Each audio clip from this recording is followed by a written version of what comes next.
60 secondes expat. L'actu de la mobilité internationale. Préparé et présenté par Jeanne.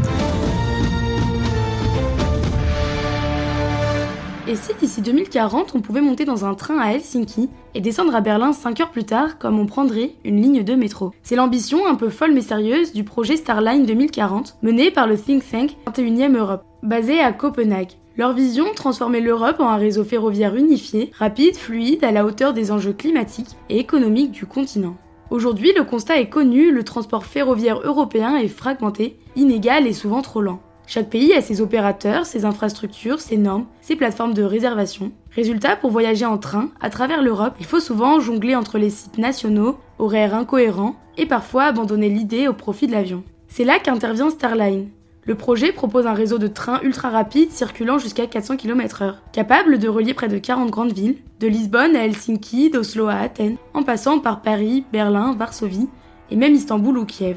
L'objectif, réduire de 30% le temps de trajet moyen, avec une logistique de réseau à l'échelle du continent, pour les passagers comme pour les marchandises. Ce rêve d'un métro européen n'est pas qu'un fantasme futuriste. Il s'inscrit dans une tendance de fond. En 2023, 1,2 million de passes Interrail ont été vendues, un chiffre en hausse de 25% par rapport à l'année précédente selon Interrail. Le marché ferroviaire européen est estimé à 55 milliards d'euros aujourd'hui et devrait atteindre 45 milliards d'ici 2030, selon le cabinet OCSE. Mais au-delà des chiffres, c'est une bataille d'usage qui se joue. Aujourd'hui, selon Eurostat, seulement 7% des déplacements longue distance en Europe se font en train contre 15% en avion. Et pourtant, le train est bien plus vertueux, entre 3 et 14 grammes de CO2 par passager et par kilomètre, contre 285 grammes pour l'avion. L'écart est colossal. Alors pourquoi ça ne décolle pas plus vite? Parce que la billetterie ferroviaire est encore trop morcelée. C'est ce que souligne aussi Rayli, une start-up française qui développe une plateforme de réservation unifiée pour les trains européens. Leur idée, rendre la recherche de billets aussi simple que celle d'un vol, une seule interface, une logique de comparaison et des critères comme le prix, la durée ou l'empreinte carbone.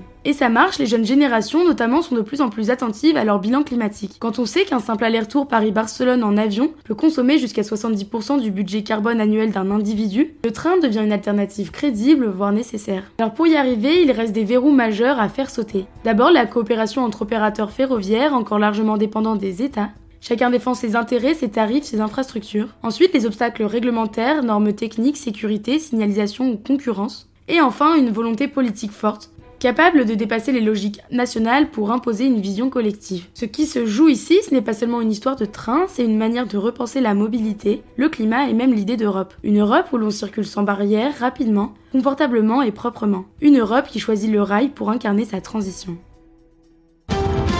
Retrouvez 60 secondes expat en podcast sur Français dans le monde.